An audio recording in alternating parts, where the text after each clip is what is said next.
जिस मन पर शब्दों का आक्रमण हो, वो मन तो निरंतर ही खोज में खोया रहता है।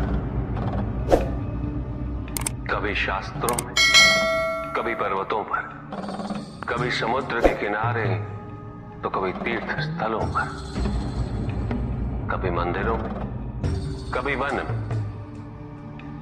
किंतु जो वो खोज रहा होता है वो कभी मिलता नहीं, क्योंकि मन तो अभी भी स्थिर नहीं। वो व्यक्ति जहां भी रहे पुत्र, जहां भी जाए और जहां भी खोजे। तुमने भी सदैव शब्दों पर ध्यान दिया है कार्तिक, भले ही वो मेरे शब्द हो या किसी और की। तुम्हारी प्रतिक्रिया तो उन शब्दों पर ही आती, और जो मन केवल शब्दों को सुनता है, वो उसके निहित अर्थ से स्वयं वंचित रह जाता। शब्दों की सत्यता को समझने के लिए, उनकी अनुभूति के लिए, मन में शांति के साथ साथ रिक्तता भी अनिवार्य है, शून्यता भी अनिवार्य है। मन में इतना स्थान होना चाहिए पुत्र कि वो शब्दों के परे पहुंचने की यात्रा कर सके। किंतु मन कभी शून्य नहीं रहता, रिक्त नहीं रहता। वो सोचता है कि शब्दों का आधिक्य ही ज्ञान अर्जन है, शब्दों से ही ज्ञान है, इसलिए शब्दों का संचय करता रहता है। मन ये नहीं जानता कि परम ज्ञान तो शब्द अतीत है, एक अनुभूति जिसे शब्दों से बांधना असंभव है। शब्दों का अपना मूल्य क्या है कार्तिक? कुछ भी नहीं। जब भी कोई ईश्वर का नाम लेता है तो क्या ईश्वर मात्र एक शब्द में ही सीमित हो जाते? नहीं, यहां शब्द सत्य नहीं, सत्य है वो अनुभूति जो इन शब्दों में विद्यमान है। यदि शब्द ही सत्य होते तो मात्र भोजन कह देने से व्यक्ति की क्षुधा शांत हो जाती। इसीलिए माता शब्दों की नहीं पुत्र, उस अनुभूति की है जो उन शब्दों से संबद्ध है। यदि शब्द नहीं भी होते तो वे ईश्वर अवश्य होते। यदि शब्द नहीं भी होते तो सुख और दुख की अनुभूति अवश्य होती, जल की शीतलता की अनुभूति होती, सूर्य की ऊष्मा और चंद्र की शीतलता की अनुभूति होती, प्रेम की अनुभूति होती। किंतु यदि अनुभूतियां ना हो तो शब्द निरर्थक है। शब्दों से तृप्त हो जाना ज्ञान का अंत है, अज्ञानता का प्रारंभ है। ज्ञानी वही है जिसके पास अनुभूतियां, अनुभव, और उसके लिए मन को शांत व रिक्त तो करना ही पड़ेगा पुत्र।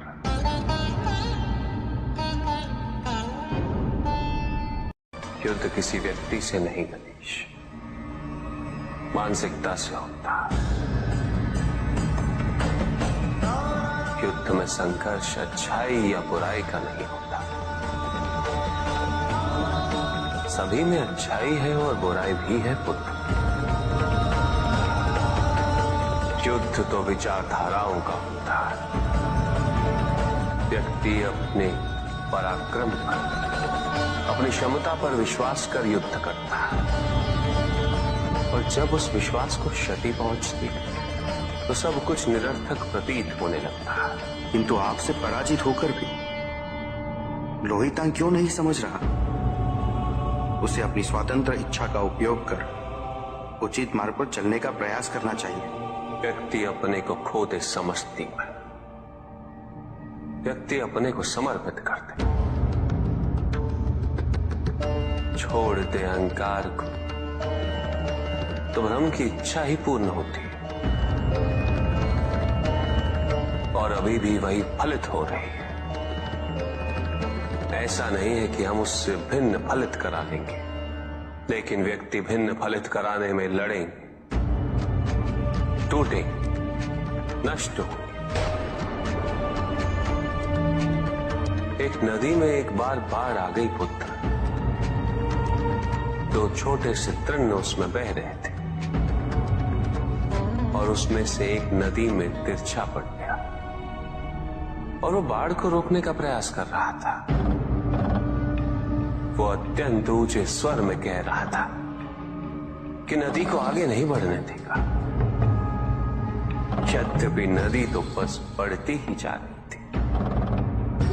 वो फिर ऊंचे स्वर में यही कह रहा था कि मैं इसे अवश्य रोकूंगा, यद्यपि रोक नहीं पा रहा था। नदी को तो उसके संघर्ष का कुछ भी पता नहीं चल रहा था, किंतु नदी को उसके होने या ना होने से क्या अंतर। उस कण के लिए तो यह अत्यंत महत्वपूर्ण था। उसका जीवन तो संकट में था। वो तो बस बहे जा रहा था। वो जहां भी पहुंचता, किंतु उससे पहुंचना तो संघर्ष करके ही था। किंतु ये बीच का क्षण, ये बीच का काल दुख, पीड़ा, द्वंद्वता का काल है। वहीं दूसरी ओर जो दूसरा तृण था, उसने अपने को समर्पित कर दिया। वो तो नदी में सीधा पड़ा हुआ था। नदी के प्रवाह के साथ साथ बहता जा रहा था और उसे ऐसा प्रतीत हो रहा था जैसे कि वो नदी को दिशा दे रहा है, उसे प्रवाहित होने में सहायता कर रहा हो। वो तो ये निश्चय कर बैठा था कि नदी को समुद्र तक पहुंचाकर ही रहेगा, किंतु नदी को उसकी उपस्थिति का भी आभास नहीं था। नदी पर उन दोनों के होने या ना होने का कोई प्रभाव नहीं था। नदी तो बस बहे जा रही थी। ब्रह्म की इच्छा को जाना नहीं जा सकता, किंतु ब्रह्म के साथ एक अवश्य हुआ जा सकता, और तब व्यक्ति की अपनी इच्छा तो खो ही जाती है। केवल उसकी इच्छा ही शेष रह जाती है। द्वैतांग को अपनी आगे की यात्रा पूरी करने हेतु अत्यंत महत्वपूर्ण निर्णय अवश्य लेने होंगे। केवल उसके अहंकार को, अपितु उसके आत्मसम्मान को भी क्षति पहुंची। जहां से इस युद्ध का अंत हुआ है, वहीं से लोहितांग के अंतर युद्ध का आरंभ हुआ है। और जो भीतर पराजित होता, उसे हर दिशा में केवल पराजय ही दिखती है।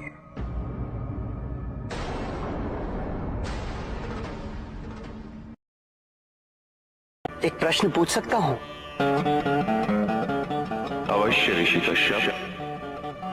जहां प्रश्न नहीं वहां जिज्ञासा नहीं, और जहां जिज्ञासा नहीं होती वहां ज्ञान की वृद्धि नहीं हो सकती। निसंकोच होकर पूछिए। प्रभु, आप तो कालोपरी हैं, सर्वज्ञ हैं, त्रिकालदर्शी हैं। चारों ओर ये जो अज्ञान का अंधकार फैल रहा है, उसमें ज्ञान का मूल अर्थ कहीं ना कहीं खोता जा रहा।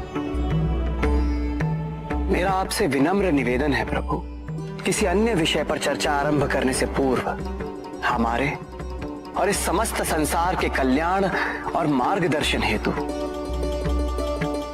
आप ज्ञान की मूल परिभाषा से एक बार हमें पुनः अवगत करवाएं।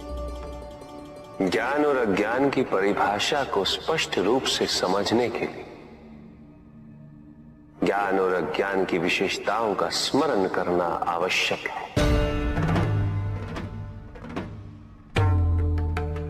जिसके कारण स्वार्थ, विनाश, क्रूरता, अशांति और भय में वृद्धि हो। वो अज्ञान है। किंतु जो व्यक्ति को उदार, निर्भीक, सहनशील और विनम्र बनाए, वही ज्ञान है। अज्ञान की शक्तियां दुरुपयोग करने हेतु प्रेरित करती हैं, किंतु जो अपनी शक्तियों और अपने सामर्थ्य के प्रति अपने उत्तरदायित्व को समझाए, जो न केवल अपने अपितु अपने से पहले संसार के उद्धार हेतु प्रोत्साहित करे, वो ज्ञान है। ज्ञान का मूल उद्देश्य ही परोपकार है, सृजन है। दूसरों की भावनाओं को समझना, उनका आदर करना, यही ज्ञान है।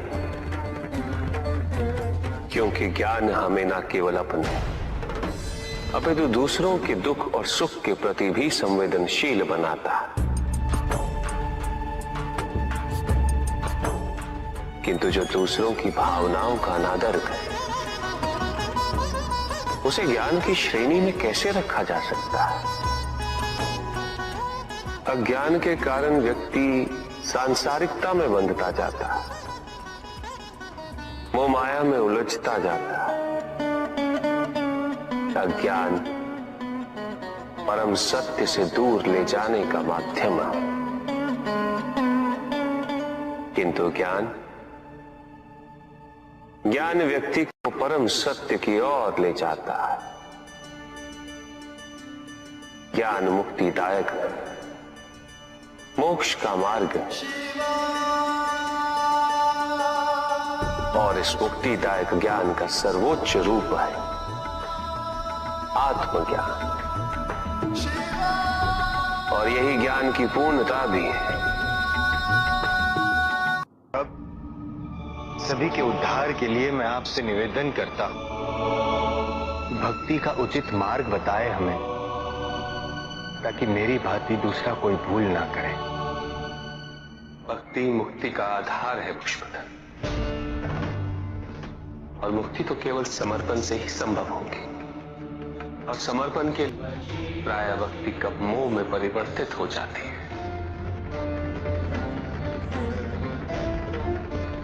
और ऐसे में पथ भ्रमित होना अनिवार्य है।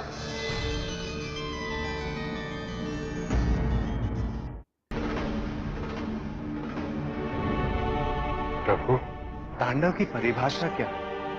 क्या है तांडव? उसे आरंभ करने से पूर्व मन में कैसे भाव होने चाहिए?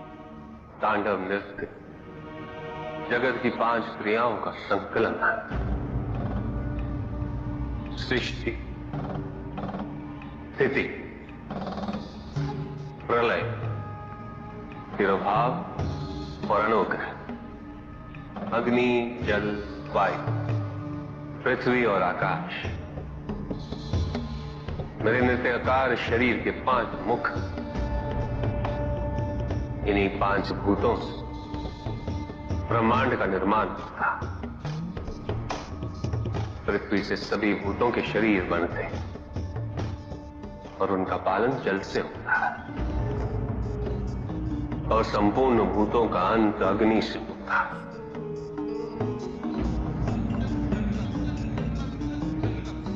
वायु तथा आकाश में तिरोभाव और अनुग्रह की शक्ति।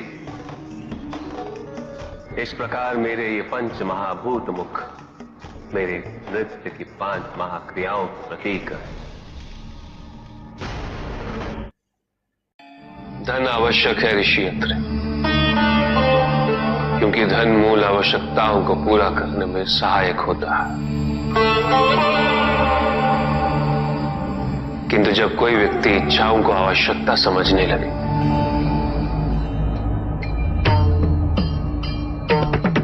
तो धन कितना ही क्यों ना पर्याप्त नहीं होता, क्योंकि इच्छाएं अंतहीन है। इसलिए मनुष्य कभी ना समाप्त होने वाली इच्छाओं की पूर्ति हेतु धन संचय को ही अपने जीवन का लक्ष्य समझ लेता है,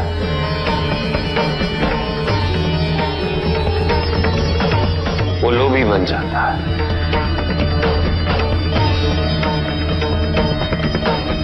वो भूल जाता है कि उसके जीवन का मुख्य लक्ष्य ईश्वर के समीप आना है।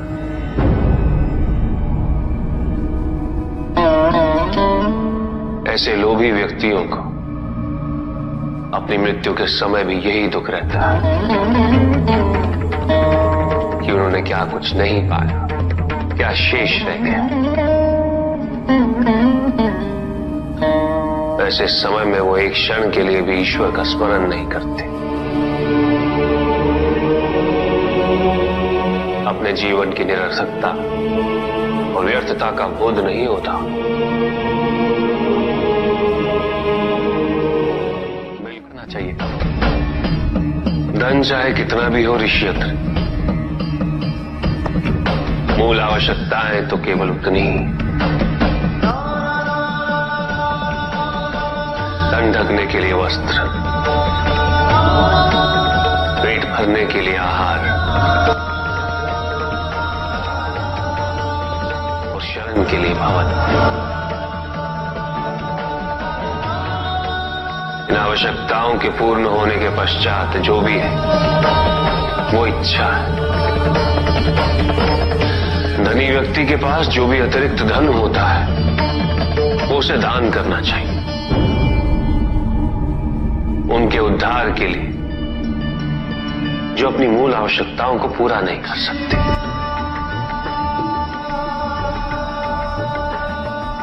ऐसा करने से संसार में समानता होगी, द्वेष नहीं होगा, सद्भावना बनी रहेगी। किंतु कुछ व्यक्ति इस तथ्य को समझ ही नहीं पाते। उन्हें अपने एकत्रित किए हुए धन से इतना मोह हो जाता है कि वो उसका एक अंश भी किसी और को नहीं देना चाहते।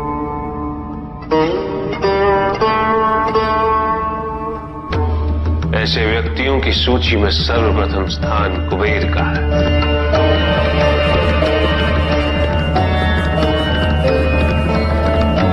इस संसार में सबसे अधिक धन उन्हीं के। शक्तिशाली बनना अत्यंत कठिन है, किंतु उससे भी कठिन होता है शक्तिशाली बने रहना। और इसके लिए आवश्यक है कि हम शक्तियों से प्राप्त हुए उत्तरदायित्व का सम्मान करें।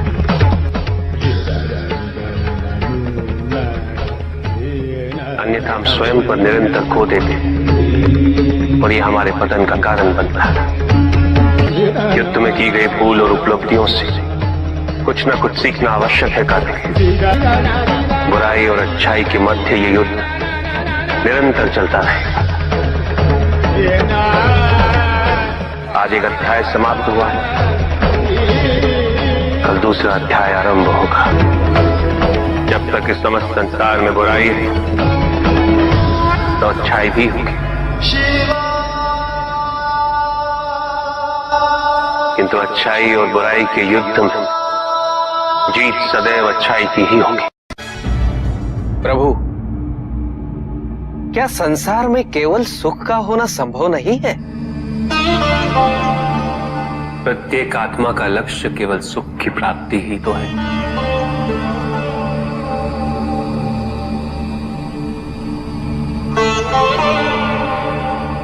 परमानंद की प्राप्ति, किंतु हम सुख नहीं, सुख को प्रदान करने वाली वस्तुओं को एकत्रित करना ही जीवन का उद्देश्य मान लेते हैं। ये समस्त संसार माया है, सब कुछ नश्वर है।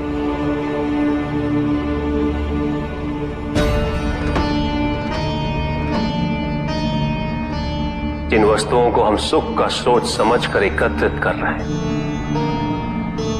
वो सदैव नहीं रहेंगे। जो व्यक्ति सत्य को जानते हुए भी लोभ का परित्याग नहीं करते वो सदैव इन्हें खोने के भय में जीते।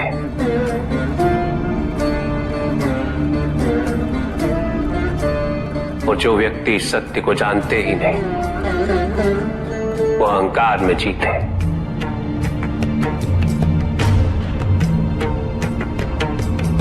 और जहां अहंकार और भय उपस्थित हो, वहां सुख कैसे रह सकता?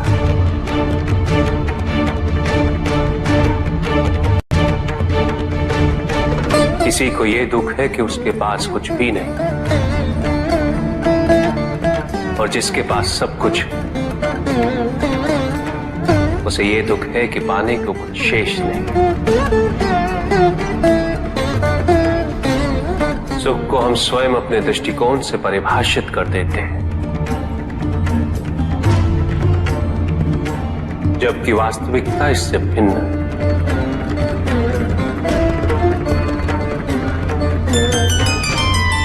इसलिए आवश्यकता है अनासक्त रहने की। किंतु प्रभु, क्या आसक्ति स्वाभाविक नहीं है?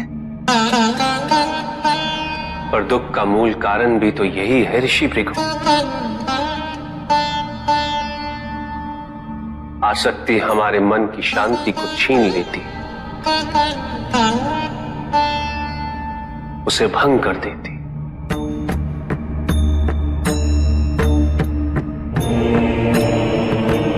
हमारी बुद्धि को स्थिर नहीं रहने देती,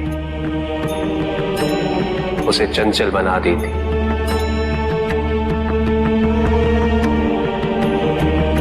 आसक्ति से प्रमाद की उत्पत्ति होती, प्रमाद मद होता है, और मद अहंकार का स्रोत है। और अहंकार पूर्णतः शुभता में परिवर्तित हो जाता है, अर्थात आसक्ति अशुभता की जननी। इसलिए अनावश्यक है। तो प्रभु, आसक्ति को अनासक्ति में कैसे परिवर्तित किया जा सकता है? और हम आसक्ति से कैसे उबर सकते हैं प्रभु? आसक्ति से मुक्त होना ही अनासक्ति है। आसक्तिहीन होने के लिए अपने और पराये का भेद मिटाना अनिवार्य है।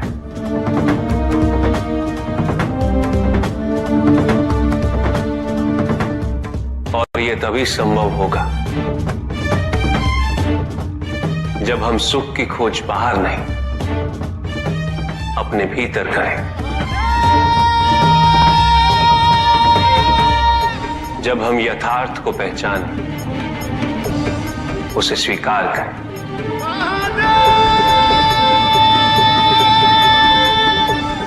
हम अपने सुख को सांसारिक तत्वों से परिभाषित नहीं करें। जब तक हम ऐसा करते रहेंगे, हम बंधते जाएंगे। जब हम स्वयं अपने भीतर झांकना आरंभ करेंगे, हमारी मुक्ति का मार्ग स्वतः प्रशस्त होता जाएगा। महादेव, आपने हमें दुख का कारण तो बता दिया। प्रभु, ये विवाह मुझे स्वीकार्य नहीं है प्रभु। मैं मेरे जीवन का प्रत्येक क्षण आपकी सेवा में समर्पित करना चाहता हूं। मैं नहीं चाहता हूं कि मेरा कोई भी संबंध मेरे भक्ति को विभाजित या बाधित करने का कारण बने। नंदी, विवाह तुम्हें मेरी भक्ति के लिए अयोग्य कैसे बना देगा? उसमें बाधा कैसे उत्पन्न कर देगा? माता, आपके और प्रभु के बीच में इतनी चुनौतीपूर्ण स्थितियां उत्पन्न हुई, फिर भी आप दोनों स्थिर रहे। किंतु मेरे लिए यह संभव नहीं है माता, क्योंकि मैं अपने दायित्व के मार्ग में कोई भी विकर्षण सहन ही नहीं कर सकता। नंदी, मेरे एक प्रश्न का उत्तर दोगे? पहले तो तुम केवल मेरे प्रति ही समर्पित थे, किंतु अब अब तुम मेरे साथ साथ पार्वती की भी आराधना करते हो।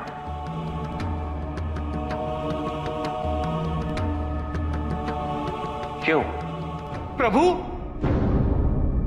माता आपके अर्धांगिनी है, आपकी पूरक, जिस प्रकार आप उनके पूरक हैं। आप माता के कारण आनंदित रहते हैं, उनकी उपस्थिति आपको प्रसन्नता देती है। अन्यथा आपको इतना हर्षित उनसे पहले मैंने कभी नहीं देखा है। फिर कुमार कार्तिकेय का जन्म, अशोक सुंदरी का जन्म, और फिर हमारे गणेश का जन्म। प्रभु, इस प्रकार मैंने कैलाश को पूर्ण होते हुए देखा है, और ये सब माता के कारण ही हुआ है। प्रभु, जिस कैलाश में आप वास करते थे, उसे माता ने निवास बना दिया, इस कैलाश को संपूर्ण कर दिया।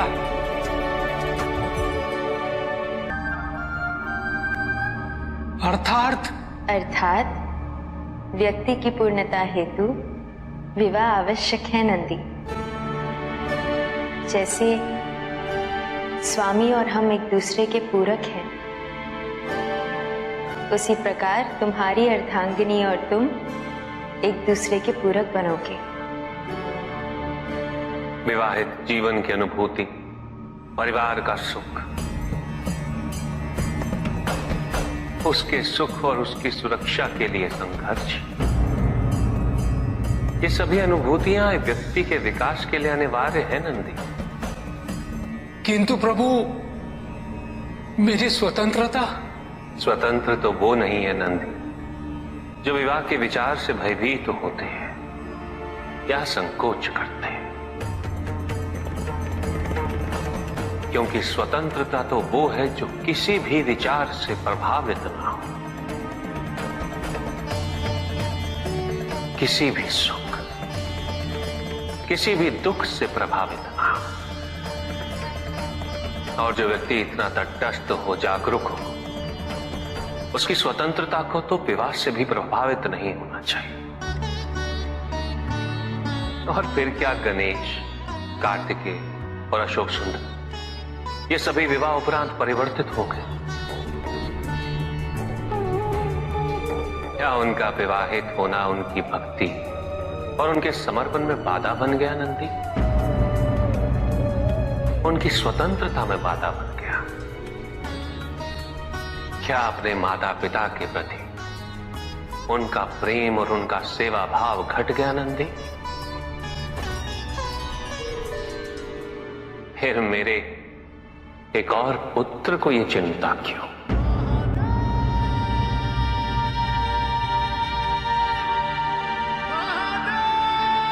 ये भय क्यों नंदी? अग्नि जलाती है, जल बुझाता है, दोनों के कार्य क्षेत्र पूर्व परिभाषित और भिन्न है।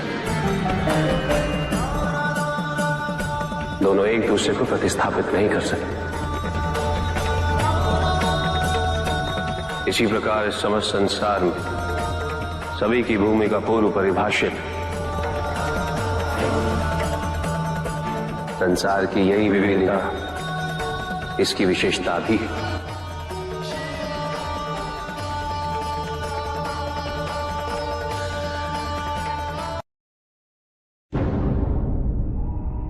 सृष्टि के निर्माण उपरांत एक बार नारायण ने तप के लिए महादेव से उत्तम स्थान के निर्देश की याचना की। महादेव ने अपनी प्रेरणा से समस्त तेज संपन्न अत्यंत शोभायमान पंचकोशी नगरी का निर्माण किया।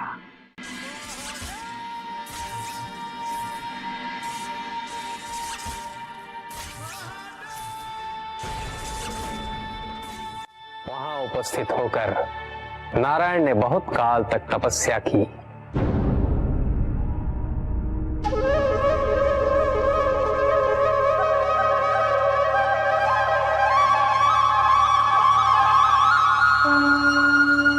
नारायण की तपस्या के अनंतर ही उस क्षेत्र में महादेव की कृपा से अनेक नदी नद सरिताएं उत्पन्न हुई।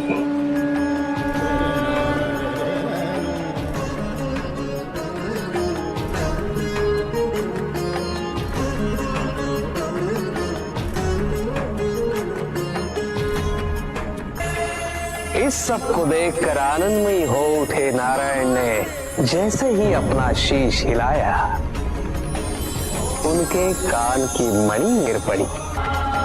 मणिकर्णिका के उस पंचकोश वाले विस्तृत क्षेत्र को महादेव ने अपने त्रिशूल पर धारण किया। महादेव ने अपनी शक्ति से उस पंचकोशी तीर्थ को सभी 14 लोकों से पृथक रखा और आगे इन सब से अलग उसको मृत्युलोक में स्थापित किया।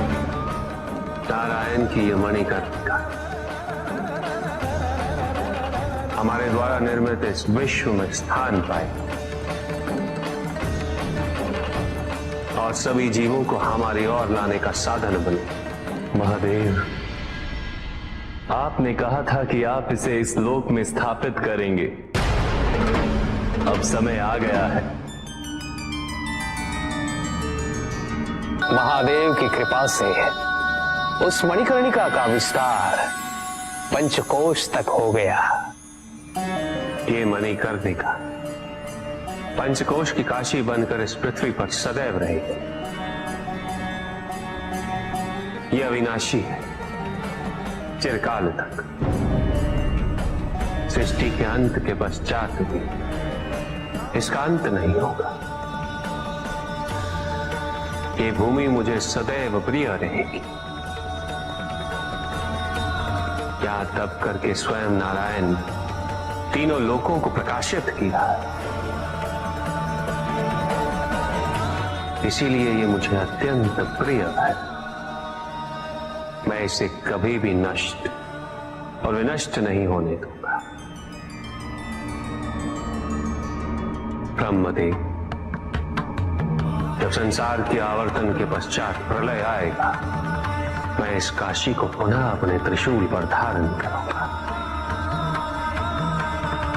और नवीन संसार में पुनः स्थापित करूंगा। और यहां मेरा अस्तित्व सदैव रहेगा।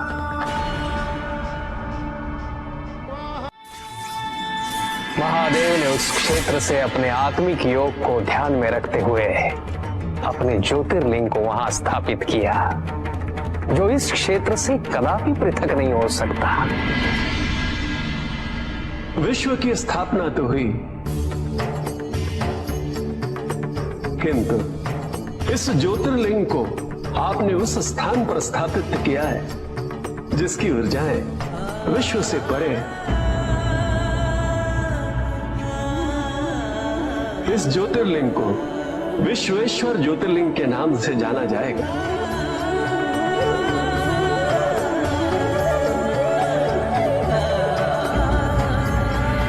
महादेव उस काशी को अपने त्रिशूल पर प्रलय और अनिष्ट की स्थिति में धारण कर उसका संरक्षण करते रहते हैं। इसीलिए ये क्षेत्र सभी लोगों से न्यारा है। नारायण की मणि गिरते ही उस स्थान का नाम मणिकर्णिका तीर्थ पड़ गया।